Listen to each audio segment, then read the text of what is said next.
Good morning friends, कैसे हैं आप सब। आई होप सब बढ़िया होंगे।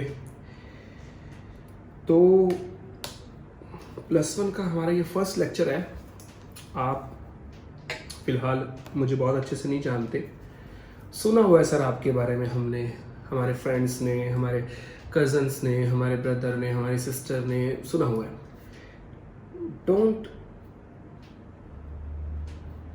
बिलीव एनीवंस, मैं आपको हमेशा सलाह दूंगा, जब तक आपको समझ में नहीं आएगा मुझसे, तब तक आप ये मत सोचिएगा कि ये वही टीचर है जिससे मेरे ब्रदर ने या मेरी सिस्टर ने पढ़ के बहुत अच्छे नंबर लिए हैं। वो बच्चों, उनकी मेहनत थी, मैंने सिर्फ गाइड किया है। मेरा काम है आप तक आपका जो सिलेबस है, आपका जो कोर्स है, वो पहुंचाना। That's it. मेरे पास पढ़ने वाले बच्चों ने 100 आउट ऑफ 100 भी लिए हैं। मेरे पास पढ़ने वाले बच्चों ने 100 आउट ऑफ 50 भी लिए हैं। मेरे पास पढ़ने वाले बच्चों ने, कुछ बच्चों ने 100 आउट ऑफ 20 भी लिए हैं। पढ़ाया तो मैंने सबको ही सेम था। देन तो फिर फर्क कहाँ है सर? फर्क जो है वो सिर्फ और सिर्फ बच्चे के ऊपर है। मैंने सबको सेम देना है, सबको सेम मटेरियल देना है। आपके ऊपर है आप मुझसे कितना समझते हो, मुझसे कितना लेते हो।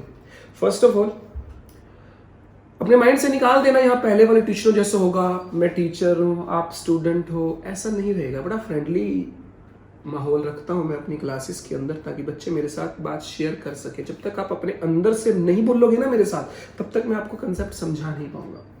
ठीक है, तो सबसे पहले, क्योंकि आप लोग मेरे लिए नए हो, हालांकि जब फेस टू फेस लेक्चर होता है तो उस सिचुएशन के अंदर तो हम लोग नॉर्मली इंट्रो पूरा लेते हैं, आपकी तरफ से भी और मेरी तरफ से भी। बट अभी आपकी तरफ से तो इंट्रो नहीं लिया जा सकता, कोई बात नहीं। जितने भी बच्चे मेरे पास, मेरे कांटेक्ट में आए हैं +1 वाले, जो भी बच्चे हैं, सबको मैं बाय नेम भी अभी नहीं जानता अच्छे से, चलो कोई बात नहीं। लेकिन मैं अपने बारे में आपको बताता हूँ। माई सेल्फ गुरप्रीत सिंह, मैं नाइस इंस्टीट्यूट पे पढ़ा रहा हूँ इस समय आप लोगों को, और पिछले 16 सालों से मैं कॉमर्स इंस्टीट्यूट ही चला रहा हूँ। 16 सालों में बहुत बच्चे मेरे पास पढ़ के गए हैं, बहुत अच्छी अच्छी जगह पे पहुंच गए हैं बच्चे सभी। तो उम्मीद है आप लोगों का भी जो करियर है, मेरे लिए एक लाइबिलिटी है, मेरे लिए एक जिम्मेदारी है कि मैं आप लोगों को अच्छे से सिलेबस कराऊं, ताकि आप लोग फ्यूचर में जाकर, जैसे आप किसी की रेफरेंस से मेरे पास आए हैं, वैसे वो बच्चे भी आपकी रेफरेंस से मेरे पास आए कि हाँ वो सर ने अच्छा पढ़ाया था। बट फील आपने करना है, कैसा आपको लगता है। कोई भी प्रॉब्लम हो आप मुझे कमेंट कर सकते हैं। आपको आज की क्लास के बाद आप लोगों के पास, सबके पास ऑलमोस्ट मेरा नंबर है ही है। मैं एक ग्रुप बनाऊंगा आप सभी +1 वाले बच्चों का। उस ग्रुप के अंदर आप अपनी बात मेरे से शेयर कर सकते हैं कि सर ये प्रॉब्लम है, हमें ये बात समझ नहीं आई, जैसा भी आपको रहेगा। ठीक है, तो चलो शुरू करते हैं। ठीक है जी। तो सर जो भी हम स्टार्ट करने वाले हैं, वो स्टार्ट हम कर रहे हैं क्लास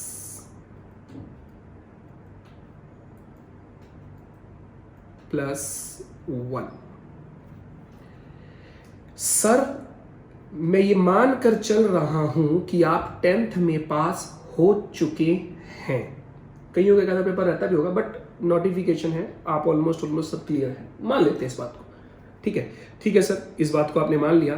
तो सर हम लोग 10th में, तो इसका मतलब पास हो चुके हैं। बिल्कुल, 10th एग्जामिनेशन आपका पास्ड है, मेरी तरफ से मैंने मान लिया। ठीक है, नाउ सर आपके पास, जब आप 10th में पास हुए, +1 में पहुंचे, यू हैव 4 ऑप्शंस। आपके पास ऑप्शन था मेडिकल लेने का, नॉन मेडिकल लेने का, कॉमर्स लेने का, या ह्यूमैनिटीज जिसे हम आर्ट्स भी बोल देते हैं, आर्ट्स लेने का। आपने उसमें से जो चूज करा, वो चूज करा कॉमर्स। ठीक है, ठीक है सर, यहां तक समझ आ गई बात। इस कॉमर्स के अंदर जब आप आए तो आपने देखा 1, 2 and 3, there are 3 new subjects. One is accounts, another is business study, and third one is economics. In some of the cases there can be mathematics as well. ठीक है, तो इन सब में से आप मेरे पास जो आज मेरे से क्लास ले रहे हो उसमें आपने क्या पढ़ना है, अकाउंट्स। ठीक है, तो सर ये 3 सब्जेक्ट नए हैं, इन तीनों के वजह से ही हमारा जो ये फील्ड है इसको कॉमर्स माना गया, और इसमें सबसे जो फर्स्ट क्राइटेरिया दिया गया है वो अकाउंटेंसी को दिया गया। सर कॉमर्स लेके अगर अकाउंट ही ना आई, अकाउंट में ही प्रॉब्लम रही, तो फिर ये समझ लेना कॉमर्स लिए और ना लेने का कोई फायदा नहीं होगा। One of the strongest subject commerce student का अकाउंट्स होना चाहिए। मानता हूं मेहनत चाहिए, बट सर मेहनत सबने करी है तो हम भी कर लेंगे ना, क्या दिक्कत है। इसलिए कह रहा हूं आपको थोड़ा सा इसके ऊपर थोड़ी मेहनत आपको करनी पड़ेगी। जब आप मेहनत करेंगे मेरे साथ, जैसा मैं बोल रहा हूं बस वो काम आप साथ के साथ करते रहना, डेली बेसिस पे होमवर्क करना, बाकी काम मेरा। आपको ऐसा लगेगा ही नहीं कि सिलेबस मुश्किल है, हर चीज बड़ी जेन्युइन है, हमारे आसपास की है चीजें, आपको आप इजीली से कवर कर लेंगे। ठीक है, आई होप यहां तक बात समझ आ गई होगी आप लोगों को। ठीक है सर अब शुरू करते हैं। अकाउंट्स कहां से आया, कैसे आया, वो मैंने आपको बताया। अब जो हमारा सब्जेक्ट है वो यहां से हम लोग शुरू करते हैं।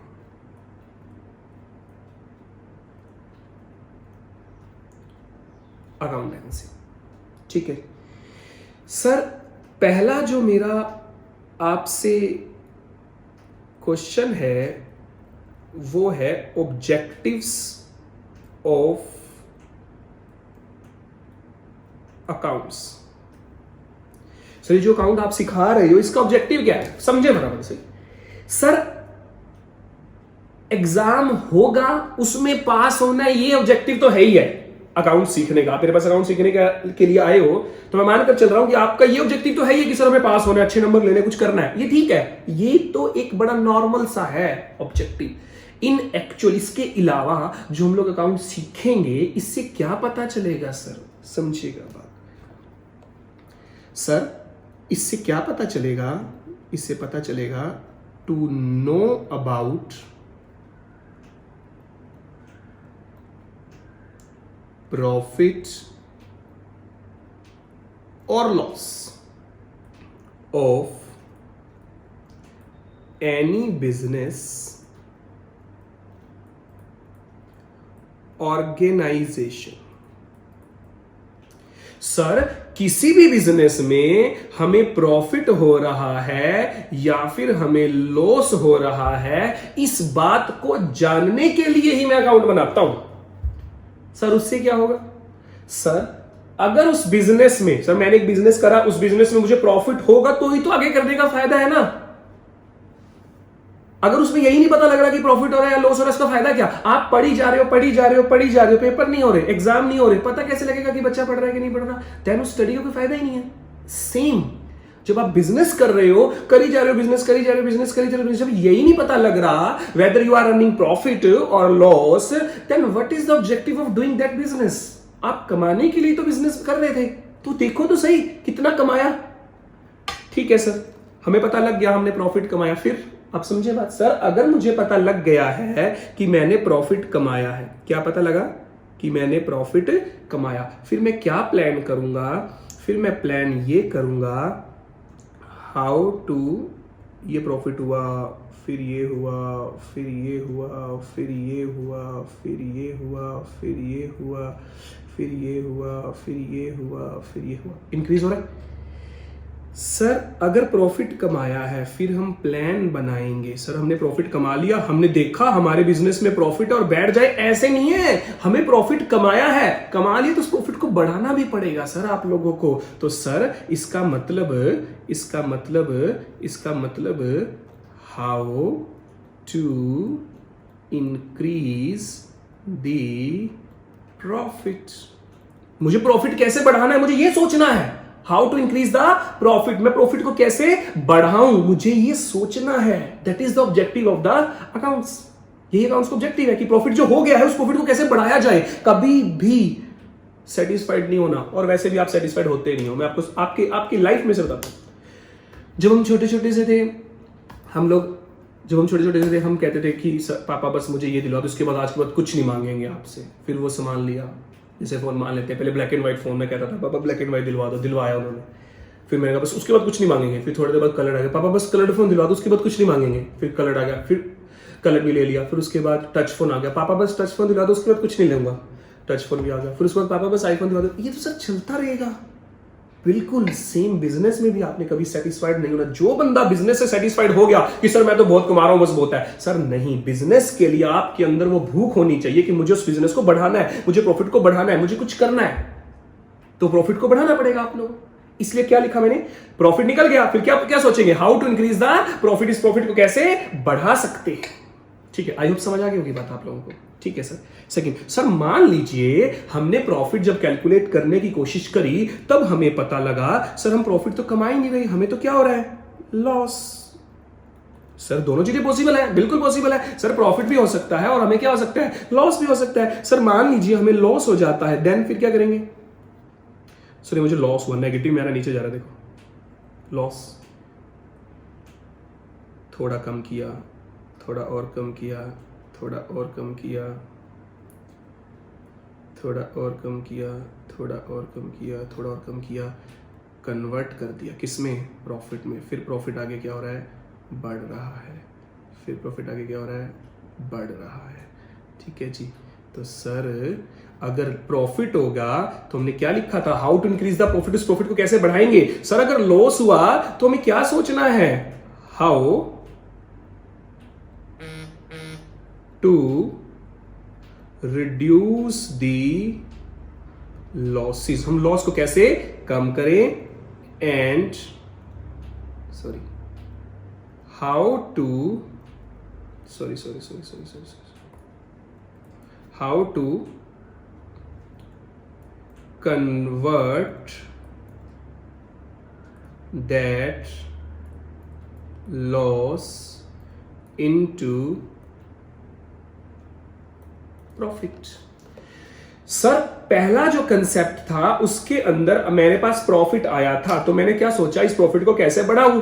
दूसरे का जब मैंने कैलकुलेट किया तो मुझे प्रॉफिट हुआ ही नहीं, मुझे क्या हो गया, उल्टा लॉस हो गया। तो अब मैं ये सोचूंगा इस लॉस को कैसे कम करूं, और कम नहीं करना, कम करने के साथ साथ उसको प्रॉफिट में फिर कन्वर्ट भी करना है, और कन्वर्ट करने के बाद फिर उसे बढ़ाना शुरू कर देंगे।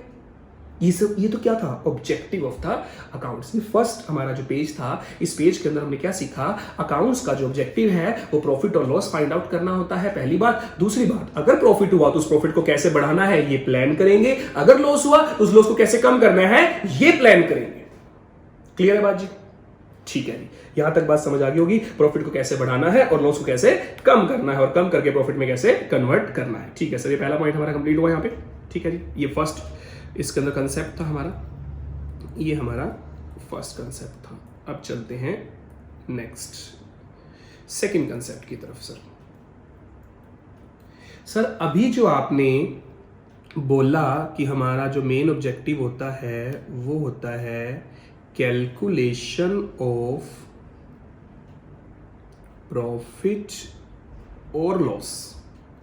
प्रॉफिट और लॉस कैलकुलेट करना है। सर ये कैलकुलेट कब करना है, हर रोज, 2 दिन बाद, 4 दिन बाद, 8 दिन बाद, महीने बाद, 3 महीने बाद, 6 महीने बाद, 9 महीने बाद, साल बाद, कब करना है सर? इसके लिए टाइम दिया गया आपको। ये तो नहीं है कि रोज, अभी बिजनेस में मान लो कस्टमर खड़ा है, हम कह रहे रुक जा भाई, अभी पहले प्रॉफिट कैलकुलेट कर लूं मैं, आज कुछ कमाया कि नहीं कमाया, तो जिसके बाद मान दूंगा, ऐसा तो नहीं हो सकता ना। हमें प्रॉफिट निकालना है तो हमें उसके लिए टाइम भी बताना पड़ेगा कि प्रॉफिट कितना टाइम बाद निकालना है, कि 1 साल बाद, 2 साल बाद, 3 साल बाद, कितने साल बाद निकालना है। तो सर जो प्रॉफिट निकालना होता है उससे वो होता है हमेशा 1 ईयर। कितना होता है? 12 मंथ्स। 1 साल का ही प्रॉफिट निकालना होता है। 1 साल, हर साल के बाद प्रॉफिट निकाल के देखेंगे। अगर प्रॉफिट कमा रहे हैं बहुत अच्छी बात है, नहीं कमा रहे तो उसको देखेंगे क्या प्रॉब्लम चल रही है। तो सर जिस पीरियड के लिए प्रॉफिट निकाला जाता है उस पीरियड को बोलते हैं अकाउंटिंग पीरियड। और ये पीरियड कितने मंथ का होता है? 12 मंथ्स का। तो अकाउंटिंग पीरियड क्या होता है sir? Accounting period is a period of 12 months.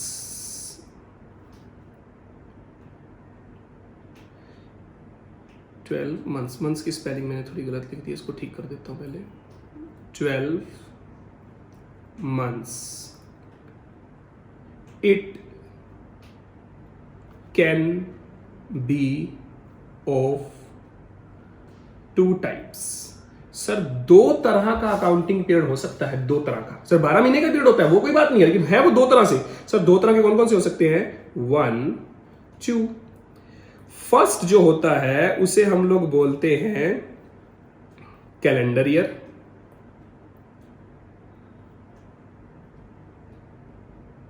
Calendar year. और जो सेकंड होता है इसे हम बोलते हैं financial year. Sir calendar year जो होता है वो या तो शुरुआत होगी फर्स्ट, कैलेंडर की शुरुआत कब होती है? 1 जनवरी से 31 दिसंबर। और फाइनेंशियल ईयर कब से कब तक चलता है? 1 अप्रैल से 31 मार्च। सर 1 अप्रैल से अगर आपका पीरियड 1 जनवरी से 31 दिसंबर, कैलेंडर आप खुद सोचो, आजकल घरों में तो कैलेंडर देखो बहुत कम रह गए हैं। अगर आप देखो फोन के अंदर अगर कैलेंडर शुरुआत होती है तो जनवरी से नहीं होती, तो इसलिए जनवरी से वहां शुरू होता है, और जनवरी से शुरू होगा तो दिसंबर में खत्म हो जाएगा। That is calendar year. और फाइनेंशियल ईयर क्या होता है? 1 अप्रैल से। सर इस बार का जो अभी 1 अप्रैल गई है, अभी आज से लगभग 20 दिन पहले गई है, इस बार का अप्रैल जो था, फर्स्ट डे जो था वो लॉकडाउन में गया है। इसका मतलब फाइनेंशियल ईयर हमारा लॉकडाउन में शुरू हुआ था। यस, इस बार का हमारा जो फाइनेंशियल ईयर क्या था? लॉकडाउन में शुरू हुआ था। तो सर इसके अंदर जो 1 जनवरी है और इसमें जो 1 अप्रैल है, इन दोनों में से किसी भी दिन आप अकाउंट ओपन कर सकते हो, चाहे इस दिन चाहे इस दिन, किसी भी दिन कर सकते हो। इन दोनों डेट्स को जिस दिन अकाउंट ओपन करते हैं, क्या करते हैं? जिस दिन अकाउंट ओपन करते हैं, इन्हें क्या बोलते हैं? इन्हें बोलते हैं ओपनिंग डेट्स। क्या बोलते हैं? Opening dates. तो ओपनिंग डेट कौन कौन सी हो सकती है? 1 जनवरी और 1 अप्रैल। इन दोनों में से किसी भी दिन हम अकाउंट ओपन कर सकते हैं। ओपन करना मतलब शुरुआत करना, इसलिए डेट का नाम दिया गया ओपनिंग डेट। तो ओपनिंग डेट कौन कौन सी हुई? 1 जनवरी और 1 अप्रैल। ठीक है सर, आगे जी। सर आगे 31 दिसंबर को अकाउंट क्लोज होंगे या फिर 31 मार्च को अकाउंट क्लोज होंगे? ठीक है सर, तो 31 दिसंबर और 31 मार्च, इन दोनों डेट्स को क्या नाम दिया गया है? इन दोनों डेट्स को नाम दिया गया है क्लोजिंग डेट्स। सब क्लोजिंग डेट कौन कौन सी हो सकती है? क्लोजिंग डेट हो सकती है 31 दिसंबर और 31 मार्च। 31 दिसंबर और 31 मार्च, तो ये कौन सी डेट होती है? क्लोजिंग। सर जो बैलेंस जो किसी भी चीज का अमाउंट अगर हमें ओपनिंग डेट पे दे रखा हो तो उसे बोलते हैं ओपनिंग बैलेंस, और किसी भी चीज का अमाउंट अगर हमें क्लोजिंग डेट पर दे रखा हो तो उसे क्या बोलते हैं? Closing balance. Closing balance. ठीक है सर, यहां तक एक बार रिवाइज कर लेते हैं ये दूसरे वाला कंसेप्ट। सर दूसरे वाला कंसेप्ट क्या था? आपकी स्क्रीन पे आ गया होगा सर। हाँ आ गया। दूसरे वाला कंसेप्ट क्या है? Accounting period. Sir accounting period का मतलब होता है कि कितने टाइम के बाद मुझे प्रॉफिट निकालना है। सर वो 12 मंथ के बाद निकालना है। सर वो 12 महीने का जो पीरियड है वो कहां से शुरू होगा? It depends upon the category. ये दो तरह का हो सकता है, कैलेंडर ईयर और फाइनेंशियल ईयर। अगर ये कैलेंडर ईयर हुआ तो जनवरी से दिसंबर तक, अगर ये फाइनेंशियल ईयर हुआ तो अप्रैल से 31 मार्च तक। सर जो 1-1 वाली डेट है 1 जनवरी और 1 अप्रैल, इन दोनों डेट्स को मैं यहां से उठा के लाया रेड पेन से और मैंने यहां पे लिखा, इन दोनों डेट्स को कौन सी डेट बोला जाता है? Opening date. कौन सी डेट बोलते हैं इसको? Opening date. ऐसे ही जो क्लोजिंग वाली है 31 दिसंबर और 31 मार्च, इन दोनों डेट्स को क्या बोला गया? Closing dates. तो जो ओपन वाली है 1 जनवरी 1 अप्रैल, दैट इज ओपनिंग डेट। 31 दिसंबर 31 मार्च, that is closing date. Sir ये मेरा दूसरा कंसेप्ट था। कितना जी? दूसरा। अब अगला जो कंसेप्ट होगा हमारा वो है तीसरा कॉन्सेप्ट जी। तीसरा कॉन्सेप्ट। लेकिन तीसरे कॉन्सेप्ट में जाने से पहले एक बार फटाफट से क्विक रिव्यू कर देता हूं मैं यहां तक कि सर हमारा जो फर्स्ट जो टॉपिक था उस टॉपिक में क्या बताया गया था? फर्स्ट टॉपिक में आपको यह बताया गया था कि हम प्रॉफिट कमा रहे हैं या फिर लॉस कमा रहे हैं, ये बिजनेस का ऑब्जेक्टिव है। अगर प्रॉफिट हुआ तो उस प्रॉफिट को इंक्रीज करेंगे, अगर लॉस हुआ तो उस लॉस को डिक्रीज करेंगे, ठीक है, या और फिर उसे प्रॉफिट में कन्वर्ट करेंगे। सर एक बात बताओ। हाँ जी पूछो। अगर लॉस इतना ज्यादा हो जाए कि हम रिकवर ही नहीं कर पा रहे, हमसे रुक ही नहीं रहा लॉस, फिर उस बिजनेस को बंद कर दीजिएगा, क्योंकि फिर उसका कोई फायदा नहीं है, वो पैसा ले जाएगा आपका सारा। ठीक है जी।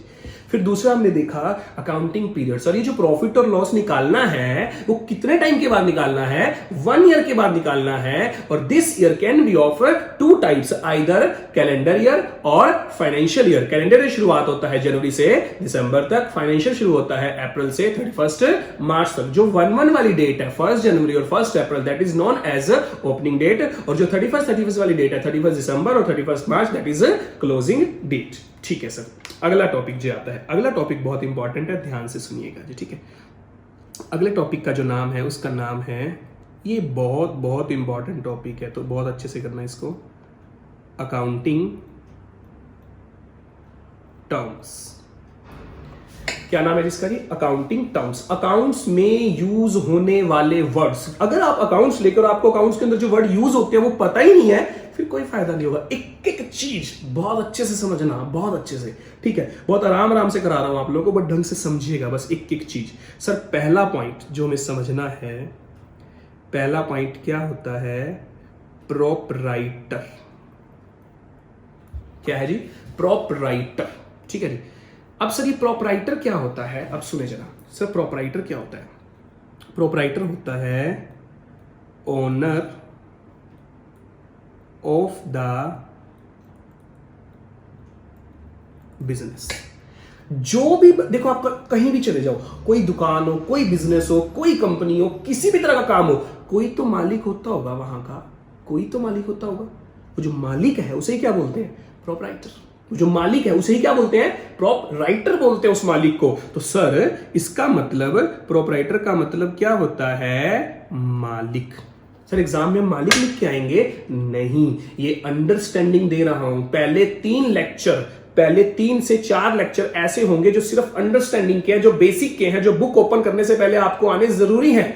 अगर इनमें ही कमी रहेगी तो आपको बुक समझ ही नहीं आएगी। ये मेरा पर्सनल एक्सपीरियंस है, आप मानकर चलिएगा। मुझे 15-16 साल का एक्सपीरियंस है, तो कुछ तो पता होगा मुझे। आप इन बातों को, एक एक लाइन को अच्छे से समझना। एग्जाम में क्या लिखना है उसके लिए नोट्स आपको मिलेंगे, उसके लिए आपको नोट्स मिलेंगे, आप वो लिखना एग्जाम में। लेकिन समझिए अभी बात को, प्रोपराइटर पहले मीनिंग समझिए, उसका मतलब क्या है, क्यों उसको अकाउंट्स में यूज कर रहे हैं, हम ये चीजें समझेंगे, देन मैं बुक पे आऊंगा। अभी बेसिक बातें चल रही है हमारी। तो प्रोपराइटर का मतलब क्या हुआ सर? मालिक हुआ। ठीक है सर। अगला वर्ड जी, अगला वर्ड है सर कैपिटल। अगला वर्ड क्या है? कैपिटल। सर कैपिटल का मतलब क्या होता है? Anything invested by the proprietor into his business is known as capital। अब समझे सर, जो मालिक होता है ना, जब वो बिजनेस शुरू करता है, उसे बिजनेस में कुछ तो पैसे लगाने पड़ेंगे ना, कुछ तो पैसे लगाने पड़ेंगे। वो जो पैसा मालिक बिजनेस में लगाएगा, उसी पैसे को क्या बोलते हैं? कैपिटल। दोबारा सुने सर, जो मालिक है, मान लो मैं हूं कि मैंने एक शूज की शॉप खोलनी है, तो मैंने पापा को बोला, पापा मुझे 5 लाख रुपीस दे दो, मैंने बिजनेस करना है। तो मैंने बिजनेस में कितना पैसा लगाया? 5 लाख। वो 5 लाख क्या है? कैपिटल। लगाने वाला मैं हूं। मैं कौन हूं?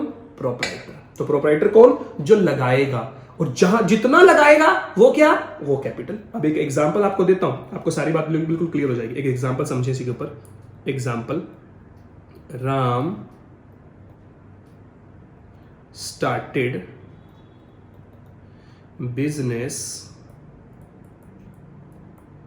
with rupees 5 lakh. अब इस लाइन में सोच के बताएं प्रोपराइटर कौन है? समझे पहले मेरे, तो मैं तो जवाब दूंगा। वीडियो को पॉज करें, समझें, आंसर सोच के रखिए अपना।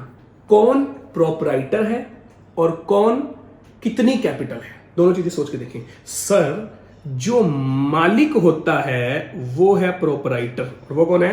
राम। तो राम क्या है? प्रोपराइटर। कैपिटल क्या है? मालिक ने जो पैसा बिजनेस में लगाया है। सर मालिक ने पैसा बिजनेस में कितना लगाया है? 5 लाख रुपीस। जितना पैसा मालिक ने बिजनेस में लगाया है उसे क्या बोलते हैं? कैपिटल बोलते हैं। क्या बोलते हैं उसे? कैपिटल बोलते हैं। क्या बोलते हैं? कैपिटल बोलते हैं। समझ आ गई बातचीत? तो मालिक जो भी पैसा बिजनेस में लगाता है उसे क्या बोलते हैं? Capital. Clear sir? Sir 2 word करे मैंने, पहला और दूसरा। पहले का मतलब प्रोपराइटर। प्रोपराइटर क्या होता है? बिजनेस का मालिक। दूसरा क्या? कैपिटल। कैपिटल क्या होती है? मालिक जो भी पैसा बिजनेस में लगाएगा उसे क्या बोलते हैं? कैपिटल बोलते हैं। अब ध्यान सुनना, मेरे घर के 2 नाम है। एक तो मेरा स्कूल का नाम है, दैट इज गुरप्रीत सिंह, मैंने स्टार्टिंग में बताया। एक मुझे घर में जॉन भी बोलते हैं। मेरी फेसबुक आईडी जॉन मनोचा के नाम से है, मेरी इंस्टा आईडी जॉन मनोचा के नाम से है। ठीक है, तो सर मतलब 2 नाम है आपके? बिल्कुल। ऐसे ही हर बंदे के लगभग 2 नाम हैं। ऐसे ही कैपिटल के भी 2 नाम हैं। सर कैपिटल के बल्कि 2 भी क्यों, 3 नाम है। अगर क्वेश्चन के अंदर कैपिटल लिखा आ जाए बहुत अच्छी बात है। अगर क्वेश्चन में लिखा आ जाए नेट वर्थ तो भी कैपिटल ही है। अगर क्वेश्चन में लिखा आ जाए ओनर्स इक्विटी, मैं इक्विटी की थोड़ा सा स्पेलिंग ठीक कर देता हूं, यहां ठीक नहीं आ रहा। अब आ जाएगा ठीक। ओनर्स इक्विटी, एक ही बात है। कैपिटल आ जाए तो भी मालिक ने जो पैसा बिजनेस में लगाया उसे बोलते हैं। ओनर्स इक्विटी आ जाए, ओनर मतलब मालिक, इक्विटी मतलब पैसा, मालिक ने जो पैसा बिजनेस में लगाया। नेटवर्थ मतलब जितना हमारे पास लगा हुआ है बिजनेस के अंदर पैसा, तो एक ही बात है। कैपिटल ज्यादातर देखो 90% यूज कैपिटल होगा, बट कोई क्वेश्चन पेपर मुश्किल ही बनाना हो तो उसमें नेटवर्थ वगैरह वर्ड डालते, नहीं तो कैपिटल से ही काम चल जाता है हमारा। ठीक है सर, 2 वर्ड हमने समझ लिए, प्रोप्राइटर भी और कैपिटल भी। अब चलते हैं तीसरे वर्ड पर। सर तीसरा वर्ड क्या है? तीसरा वर्ड है हमारे पास सर गुड्स। क्या है? गुड्स। अब सुनो जरा, गुड्स क्या होता है? एनीथिंग, कुछ भी, in which we deals. Sir deals का मतलब क्या होता है? कोई भी चीज, वैसे बताता हूं डील का मतलब होता है सेल परचेज। सर मेरी दुकान, anything in which we deal, जिसके अंदर मैं काम करता हूं, जिस चीज में मैं काम करता हूं। सर मेरी कपड़े की दुकान है तो मैं क्या खरीदता बेचता हूंगा? कपड़ा। सर मेरी फर्नीचर की दुकान है, मैं क्या खरीदता बेचता हूंगा? फर्नीचर। सर मेरी टॉयज की दुकान है, मैं क्या खरीदता बेचाऊंगा? टॉयज। सर मेरी शूज की दुकान है, मैं क्या खरीदता बेचता हूंगा? शूज। सर मेरी मोबाइल्स की दुकान है, मैं क्या खरीदता बेचता हूंगा? मोबाइल। सर किसी ना किसी चीज का तो बिजनेस करोगे ना। जिस चीज का आप बिजनेस कर रहे हो वो चीज ही क्या है? गुड्स है। वो चीज ही क्या है? गुड्स। जिस चीज का आप बिजनेस कर रहे हो वो चीज ही क्या है? गुड्स है। सर एग्जांपल दो, सुनो। फॉर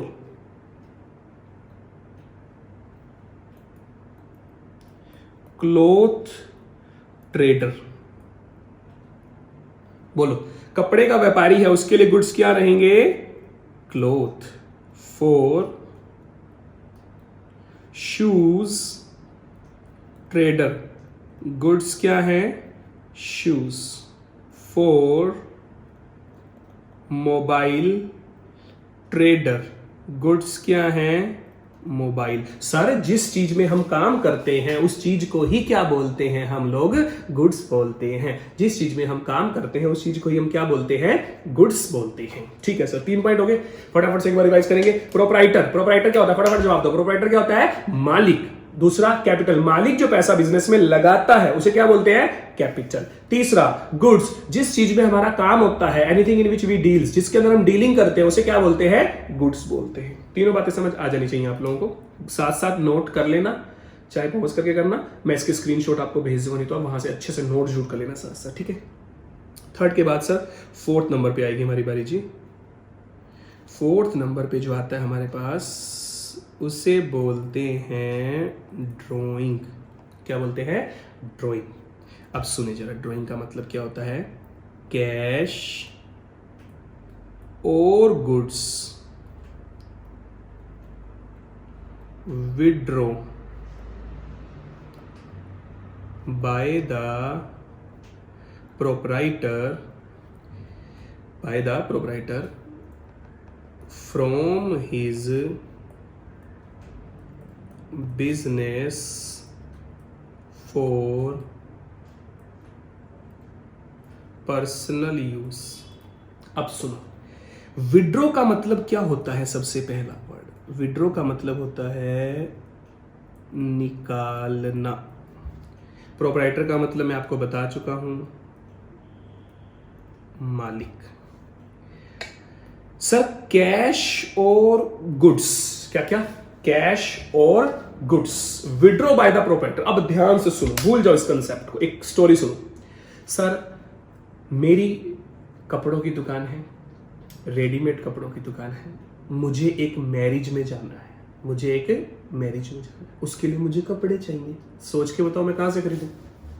सर अपनी शॉप से ले लो ना, वहीं पे तो है कपड़े। बिल्कुल सर, जब मैं अपने लिए दैट इज पर्सनल यूज, मतलब मेरे में मेरी पूरी फैमिली भी आएगी, मेरे मम्मा, मेरे पापा, मेरी वाइफ, मेरे बच्चे, मेरा ब्रदर, मेरे सिस्टर, जो भी मेरे साथ रहते हैं, सबके लिए, जिनसे मैं पैसे नहीं लेता, फ्री में है, उन सबके लिए अगर मैं बिजनेस में से कुछ निकालता हूं, दैट इज ड्रॉइंग। सर अभी भी आपने बोला था बिजनेस में जब पैसा लगाते हैं दैट इज कैपिटल, और अगर उसी बिजनेस में से पैसा निकालेंगे दैट इज ड्रॉइंग। पैसा लगाऊंगा तो कैपिटल, पैसा निकालूंगा तो ड्राइंग। लेकिन याद रखना, पैसा निकालना ही सिर्फ ड्राइंग नहीं होता, पैसा निकालना है, इसमें सबसे इंपॉर्टेंट वर्ड है। पैसा जो निकालना है वो किस पर्पस के लिए निकालना है, ये जो मैंने हाईलाइट किया है, ये किस पर्पस के लिए निकालना है? पर्सनल यूज के लिए पैसा निकालना है। किस यूज के लिए निकालना है? पर्सनल यूज के लिए। मैं इसके एग्जांपल देता हूं, आप बताना मुझे। मैंने बिजनेस में से पैसा निकाला क्योंकि मैंने अपनी शॉप का बिल पे करना था, लाइट का, बिजली का। तो सर आप ये देखो, बिजनेस में से पैसा तो निकल रहा है, जो पैसा निकल रहा है, पैसा निकाला मैंने, उस पैसे के बदले में बिजनेस को क्या मिला? बिजनेस को लाइट मिली ना उसके बदले में, तभी तो बिल पे करा पाने। बिजनेस को लाइट मिली तो मतलब ये ड्राइंग नहीं है। दोबारा, मैंने बिजनेस में से पैसा निकाला, इस बार मैंने बिल पे करा है, लाइट का बिल ही पे करा है, लेकिन घर का करा है, तो बिजनेस में से पैसा गया, बदले में बिजनेस को कुछ नहीं मिला। किसको मिला? घर को मिला। That is personal use, that is drawing. दोबारा सुने, एक और एग्जांपल लेता हूं। मैंने अपने बिजनेस के लिए एक गाड़ी खरीदी है, पैसा निकाला, उस पैसे से मैंने क्या खरीद ली? गाड़ी। उस गाड़ी से क्या होगा? मैं सामान लोगों का छोड़ कर आया करूंगा, डिलीवरी करके आया करूंगा लोगों के घरों में। तो पैसा तो गया बिजनेस में से, लेकिन बदले में बिजनेस को क्या मिला? गाड़ी। नॉट अ ड्राइंग, क्योंकि बिजनेस के लिए था। दोबारा सुनो, मैंने बिजनेस में से पैसा निकाला, एक गाड़ी लिया अपने लड़के के लिए कि भाई, उसके लिए बाइक लिया कि तू चलाइयो। पैसा तो गया, यहां भी गया पैसा, विड्रॉ तो यहां भी हुआ है, लेकिन खाली विड्रॉ ड्राइंग नहीं होती। विड्रॉ किसके लिए होना चाहिए? पर्सनल यूज के लिए होना चाहिए। अब वो पैसा जो निकला है, वो किसने यूज करा? वो तो मेरे बेटे ने यूज करा, ड्राइंग हुई वो तो, क्योंकि बिजनेस को तो कुछ नहीं मिला, तो वो ड्राइंग है। तो सर जब पैसा निकलता है, बदले में बिजनेस को कुछ नहीं मिलता, तो उसे क्या बोलते हैं? ड्राइंग। जब पैसा निकलता है, बदले में बिजनेस को कुछ मिलता है, वो ड्राइंग नहीं होती। वो आगे चलकर आपको बताऊंगा क्या होता है, अभी फिलहाल इतना ध्यान रखेंगे हम लोग। तो सर जब हम बिजनेस में से पैसा निकालते हैं पर्सनल यूज के लिए, तो उसे क्या बोलेंगे? ड्रॉ। सर आपने तो गुड्स भी लिखा है, वहां देखो कैश एंड गुड्स विड्रॉ। अगर बिजनेस में से मैंने गुड्स निकाला और बेच दिया किसी को, वो ड्राइंग नहीं है। बिजनेस में से गुड्स निकाला अपने लिए, खुद खा गया, खुद कपड़े डाल लिए, या अगर कन्फेक्शनरी की दुकान है तो खुद कुछ खा गया, दैट इज ड्राइंग। बदले में कुछ नहीं मिला ना बिजनेस को। जब कुछ पैसा बिजनेस में से निकल रहा है, कोई पैसा मैंने बिजनेस में से निकाला और बदले में कुछ नहीं मिल रहा, वो ड्राइंग है। अगर मैंने बिजनेस में से गुड्स निकाला, बदले में बिजनेस को कुछ नहीं मिल रहा, तो वो भी ड्राइंग है। तो ड्राइंग में दो चीजें होनी चाहिए, विड्रॉ फ्रॉम बिजनेस से निकलना चाहिए, प्लस पर्सनल यूज होना चाहिए। तो दो वर्ड मैं आपको यहां हाईलाइट करके दूंगा, बहुत अच्छे से समझना। नंबर 1, सॉरी ये तो हाईलाइटर है। नंबर 1 विड्रॉ, एक तो विड्रॉ होना जरूरी है, और दूसरा क्या होना जरूरी है? पर्सनल यूज होना जरूरी है। तो विड्रॉ और पर्सनल यूज, ये चीज होनी बहुत जरूरी है। विड्रॉ एंड पर्सनल यूज, इसके बिना आपकी ड्राइंग नहीं बनेगी। तो पैसा भी निकलना चाहिए और पर्सनल यूज के लिए भी होना चाहिए। ठीक है, आई होप आपको बात समझ में आ गई होगी। ठीक है जी, 5th पॉइंट पे आते हैं जी। सर 5th पॉइंट क्या कहता है? 5th पॉइंट का मतलब है परचेज। क्या है 5th पॉइंट? मतलब परचेज। सर परचेज क्या होती है? अब सुनो सर परचेज क्या मतलब होता है? परचेज का मतलब अभी तक तुम्हें पता होता है खरीदना, बट नहीं, बिजनेस में इतना सिंपल मीनिंग नहीं लेंगे हम लोग। क्या लेंगे? Buying the goods. Buying the goods. अच्छा एक छोटी सी बात बताओ, गुड्स का मतलब क्या होता है, अभी पॉइंट नंबर 3 किया था हमने, गुड्स क्या होता है, जिस चीज की मेरी दुकान है। अगर मेरी दुकान कपड़े की है तो ऑब्वियस सी बात है मैं अपनी शॉप के लिए क्या खरीदूंगा, कपड़ा। तो बाइंग द गुड्स, गुड्स मतलब क्या, जिस चीज का मेरा काम है मैं वही खरीदूंगा। बाइंग द गुड्स, दुकान के लिए। सर अगर मान लो फर्नीचर की शॉप है तो मैं फर्नीचर खरीदूंगा, मोबाइल की शॉप है तो मैं मोबाइल ही खरीदूंगा। तो गुड्स, परचेज का मतलब सिर्फ खरीदना नहीं होता है, परचेज का मतलब क्या होता है, बाइंग द गुड्स, गुड्स को खरीदना। और गुड्स क्या होता है, जिस चीज का मेरी दुकान है, जिस चीज की मेरी शॉप है, जिस चीज का मेरा बिजनेस है। तो अगर मैं वही चीज खरीदूंगा तो उसे क्या बोलते हैं, बाइंग द गुड्स। तो परचेज का मतलब क्या होता है, गुड्स को खरीदना। क्या होता है, गुड्स को खरीदना। सर एक इससे बिल्कुल इसके जैसे एक पॉइंट हो रहा है हमारे पास, 6th सेल। अब सोच के बताना, सेल का मतलब, सर परचेज का मतलब है गुड्स को खरीदना। अब मैंने खरीदा ही जब गुड्स है तो मेरी दुकान में है ही सारा गुड्स, तो बिकेगा भी क्या फिर यार, गुड्स ही तो बिकेगा। तो इसका मतलब क्या रहता है, सेलिंग दी गुड्स, गुड्स को बेचना। मैंने आपको 6 पॉइंट कराए हैं तीसरे कंसेप्ट के। तो इसमें पहला पॉइंट क्या था, फटाफट से एक बार रिवाइज कर लें। पहला पॉइंट क्या था, प्रोपराइटर। प्रोपराइटर क्या होता है सर, बिजनेस का मालिक, कैपिटल, मालिक जो भी पैसा बिजनेस में लगाएगा, मालिक जो भी पैसा बिजनेस में लगाएगा उसे क्या बोलते हैं, कैपिटल बोलते हैं। क्या बोलते हैं उसे, कैपिटल बोलते हैं। उसके बाद क्या है जी, गुड्स, एनीथिंग, कोई भी चीज जिसके अंदर हम लोग बिजनेस कर रहे हैं, जिस चीज का हमारा काम है उसे क्या बोलते हैं, गुड्स। ड्राइंग, जब मालिक बिजनेस में से पैसा निकालता है, कैश निकालता है या गुड्स निकालता है पर्सनल यूज के लिए, तो उसे क्या बोलते हैं, ड्राइंग। परचेज का मतलब क्या होता है, गुड्स को खरीदना। सेल का मतलब क्या होता है, गुड्स को बेचना। ठीक है जी।